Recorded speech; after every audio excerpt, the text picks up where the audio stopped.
Hello friends, అందరూ ఎలా ఉన్నారు? నేను మీ స్మార్ట్ సౌజీనండి. ఎలా ఉన్నారు అందరూ? మీరు ఎలా ఉన్నారో నాకు కామెంట్ సెక్షన్లో కామెంట్ చేయండి.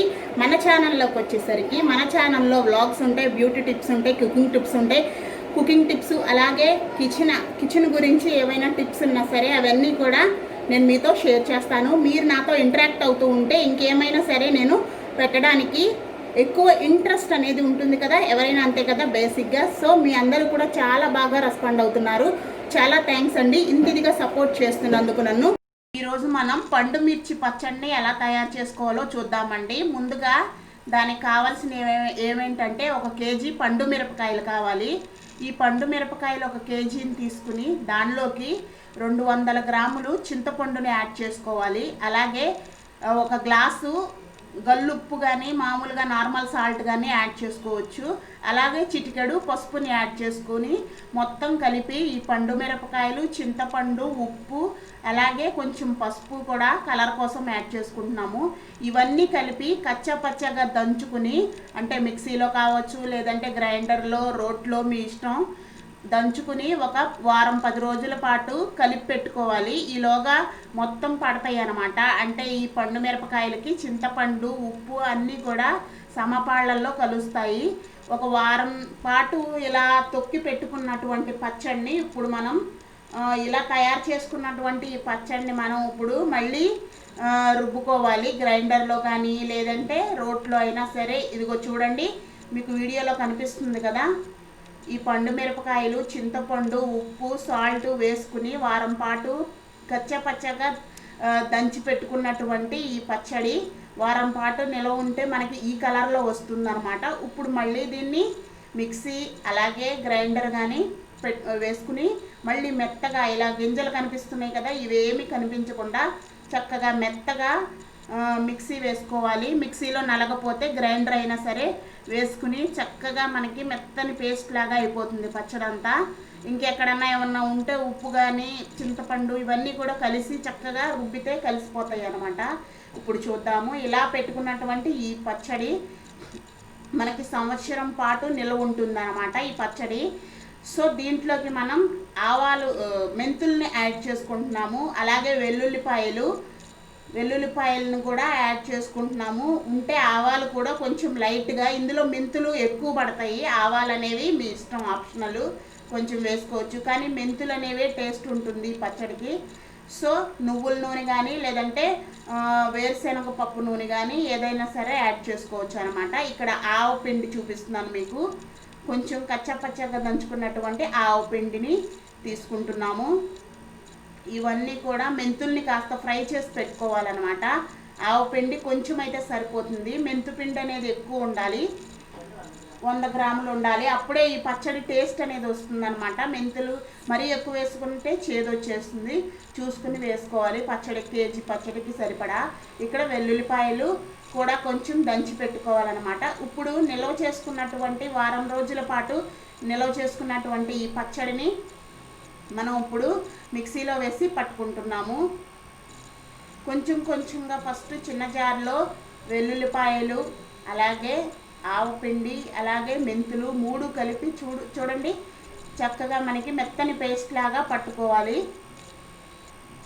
చూడండి మొత్తం, అంటే ఆవాలు మెంతులు కలిపినటువంటి ఈ పౌడరు అలాగే వెల్లుల్లిపాయలు చూపించాం కదా ఇందాక, అవి కూడా కొంచెం కచ్చపచ్చగా గ్రైండ్ చేసుకోవాలి.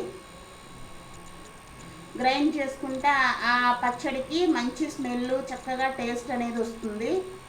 వారం పాటు నిల్వ ఉంటుంది. మీకు ఘాటు కావాలి అంటే ఇంకొంచెం చింతపండు తగ్గించుకుని మిరపకాయలు ఎక్కువ యాడ్ చేసుకోవచ్చు. ఇప్పుడు ఈ నిల్వ ఉన్నటువంటి ఈ పచ్చడిని కూడా మనం కొంచెంగా మిక్సీ వేసుకుందాము.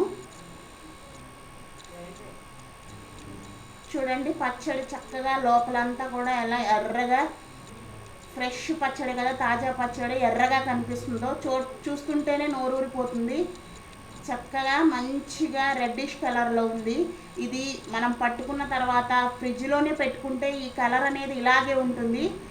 ఎప్పుడు తీసినా సరే మనకి తీసుకుంటాం కదా, ఎప్పుడు తీసినా ఇలా ఎర్రగానే ఉంటుంది. అదే బయట పెట్టేస్తే నల్లగా అయిపోతుంది అన్నమాట.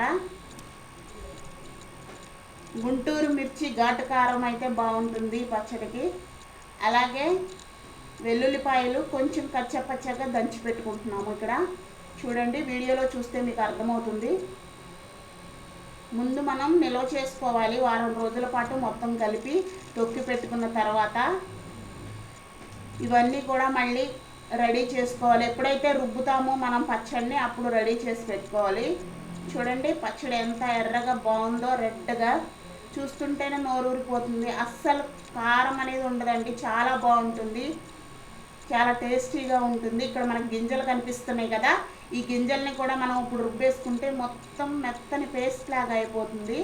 తర్వాత తాలింపు వేసుకోవాలి పచ్చడికి, చాలా టేస్టీగా ఉంటుంది. కొంచెం కొంచెంగా ఇప్పుడు మనం మిక్సీలో యాడ్ చేసుకుంటున్నాము. ఇక్కడ నేను మిక్సీ వేసాను కానీ సరిగ్గా నలగలేదనమాట, అందువలన మళ్ళీ గ్రైండర్లో యాడ్ చేసుకుంటున్నాము. గ్రైండర్ అయితే మనకి పర్ఫెక్ట్గా ఉంటుంది. సో చూడండి, పచ్చడి రుబ్బుకునే ముందుగా మనం ఆవు పిండి అలాగే మెంతి పిండిని రెడీ చేసుకుంటున్నాము. కొంచెం కొంచెంగా మనం మిక్సీలో యాడ్ చేసుకుని రుబ్బి పెట్టుకోవాలి. మిక్సీలో గ్రైండర్ లేని వాళ్ళు మిక్సీలోనే కొంచెం కొంచెంగా మరీ ఎక్కువ యాడ్ చేసుకున్నా సరే నలగట్లేదు. సో అందువలన కొంచెం కొంచెంగా వేసుకుని మిక్సీలోనే పట్టుకోవచ్చు, లేదంటే డైరెక్ట్గా రోట్లో అయితే ఇంకా టేస్ట్ వస్తుంది కదా. చూడండి, కొంచెం కొంచెంగా యాడ్ చేసుకుని మనం మిక్సీ పట్టుకుంటున్నాము పచ్చడంతా. మిక్సీ ఉన్నవాళ్ళు మిక్సీలో చేసుకోవచ్చు, గ్రైండర్ ఉంటే మొత్తం కలిపి ఒకేసారి గ్రైండర్లో వేసేసుకోవచ్చు. కేజీ పచ్చడి సంవత్సరం పాటు నిల్వ ఉంటుందండి, చాలా టేస్టీగా ఉంటుంది ఈ పచ్చడి. అన్నంలో వేసుకున్నా అలాగే టిఫిన్స్లోకైనా సరే చాలా బాగుంటుంది. ఇప్పుడు ఈ పచ్చడిలో మనం ఇందాక పెట్టుకున్నటువంటి మెంతి పౌడర్ని అలాగే ఆవు పిండిని యాడ్ చేసుకుని కొంచెం వెల్లుల్లిపాయలు యాడ్ చేసుకుని మొత్తం కలిపి మనం ఒకసారి మెత్తని పేస్ట్ లాగా చేసుకోవాలి. పచ్చడి అంతా కలిసి చాలా రుచిగా ఉంటుందన్నమాట. అందుకోసము సమ్మర్ వచ్చిందంటే మనకి మ్యాంగో పచ్చళ్ళు తర్వాత ఆవకాయ తర్వాత మనకి పండు మిరపకాయ ఎక్కువగా తింటూ ఉంటారు, పడుతూ ఉంటారు కదా. సో చూడండి, చక్కగా మనం కొంచెం కొంచెంగా యాడ్ చేసుకుంటున్నాము. దీంట్లో చూస్తే మీకు అర్థమవుతుంది, మిరపకాయని కచ్చపచ్చగా దంచి పెట్టుకున్నాం కదా ఫస్ట్లో, ఆ మిరపకాయ కూడా కనిపిస్తుంది, రెడ్డిష్ కలర్లో ఉందో చూడండి ఎంత బాగుందో పండు మిరపకాయ. సో ఇవంతా కూడా మొత్తం ఒకసారి మిక్సీ పట్టుకుంటున్నాము. ఇక్కడ పచ్చడి ఎక్కువగా ఉందని చెప్పి మిక్సీ నలగట్లేదని మళ్ళీ గ్రైండర్లో యాడ్ చేసుకుని గ్రైండర్లో రుబ్బుకున్నామండి. చూడండి, పండు మిరపకాయ గుంటూరు మిర్చి అయితే చాలా బాగుంటుంది. ఘాటు తినేవాళ్ళు గుంటూరు మిర్చి అయితే చాలా బాగుంటుంది అనమాట. ఇప్పుడు మనం మళ్ళీ గ్రైండర్లో యాడ్ చేసుకుంటున్నాము. కేజీ పచ్చడిని ఒకసారి రుబ్బేసుకోవచ్చు కదా అన్నీ వేసుకుని. సో గ్రైండర్ పెట్టుకుని దాంట్లో కొద్ది కొద్దిగా పచ్చడిని యాడ్ చేసుకుని మొత్తం ఒకేసారి ఇందాక పెట్టుకున్నటువంటి ఆవు పిండిని మెంతి పిండిని అలాగే వెల్లుల్లి రెబ్బల్ని కూడా అన్నీ కలిపి ఒకేసారి వేస్తే చక్కగా నలిగిపోయి మనకి మెత్తని పేస్ట్ లాగా వస్తుంది. చూడండి, వేసుకుంటున్నాము మనం మొత్తం అంతా కూడా గ్రైండర్ వేసుకుంటున్నాము. గ్రైండర్ అయితే మెత్తగా ఒకసారి మనకి నలిగిపోతుంది, అలాగే అన్నీ కూడా చక్కగా కలుస్తాయి అన్నమాట గ్రైండర్లో రుబ్బుతుంటే. గ్రైండర్ లేని వాళ్ళు మిక్సీలోనే కొద్ది కొద్దిగా యాడ్ చేసుకోవచ్చు, ఏం పర్లేదు. లేదంటే రోట్లో అయినా సరే మనకి కొత్తరంతో రుబ్బుకోవచ్చు, ఏదైనా ఒకే టేస్ట్ ఉంటుంది. కొంచెం కొంచెంగా వేసుకోవాలి మిక్సీ అయితే. ఇదైతే ఒకేసారి నలుగుతూ ఉంటే మనకి వేసుకుంటూ ఉండొచ్చు సైడ్ నుంచి. ఎంతో చక్కని పచ్చడి మనకు ఇప్పుడు రెడీ అయిపోతుందండి, చాలా బాగుంటుంది. పిల్లలు కూడా చాలా బాగా తింటారు, మంట అనేది అస్సలు ఉండదండి.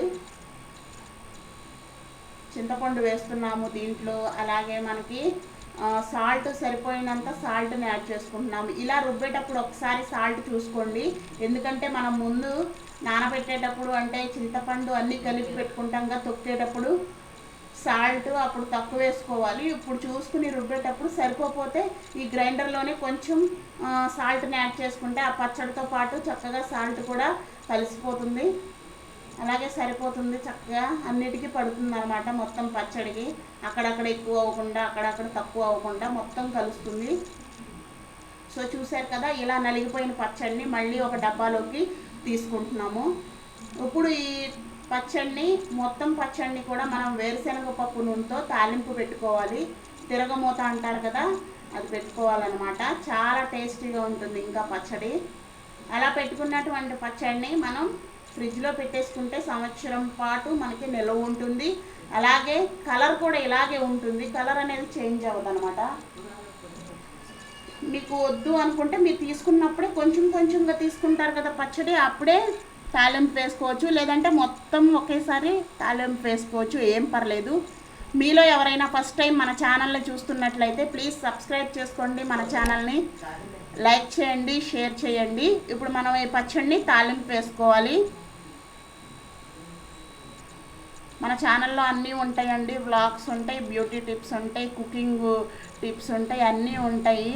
ఫస్ట్ టైం మీలో ఎవరైనా చూస్తున్నట్లయితే ప్లీజ్ సబ్స్క్రైబ్ చేసుకోండి మన ఛానల్ని, లైక్ చేయండి, పక్కన ఉన్నటువంటి బెల్ సింబల్ని క్లిక్ చేయండి. సో ఇప్పుడు ఈ పచ్చడిని మనం తాలింపు వేసుకుంటున్నాము. వేరుశనగ పప్పు నూనెతో 1 కేజీకి ఒకేసారి నేను తాలింపు వేస్తున్నాను. మీకు వద్దు అనుకుంటే మీరు ఎప్పుడు కావాలంటే అప్పుడు కొంచెం కొంచెం తీసుకుని తాలింపు వేసుకోవచ్చు. నేను ఇప్పుడు ఒకేసారి వేస్తున్నాను కాబట్టి ఇక్కడ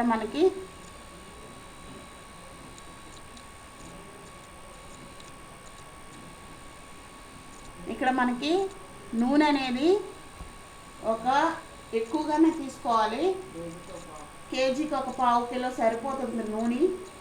వేరుశనగ నూనె తీసుకున్నాము, చాలా టేస్టీగా ఉంటాయి పచ్చళ్ళకి. లేదంటే నువ్వుల నూనె అయినా సరే, నూపప్పు నూనె అయినా తీసుకోవచ్చు. ఇలా తాలింపు వేసుకున్నటువంటి దాంట్లో మనం అన్నీ వేసుకుంటాం కదా, వెల్లుల్లిపాయలు, కరివేపాకు, తాలింపు దినుసులు అన్నీ వేసుకున్నాక ఆ నూనెలో ఈ పచ్చడిని యాడ్ చేసుకోవాలి. జీలకర్ర అనేది వేయకూడదండి, ఎందుకంటే పురుగు పడుతుంది కదా, అలాగే పచ్చడి పాడైపోతుంది. అందువల్ల జీలకర్ర తప్పించి మిగతా తాలింపు దినుసులన్నీ వేసుకుని తాలింపు వేసుకున్న తర్వాత ఇందులో కలుపుకోవాలన్నమాట.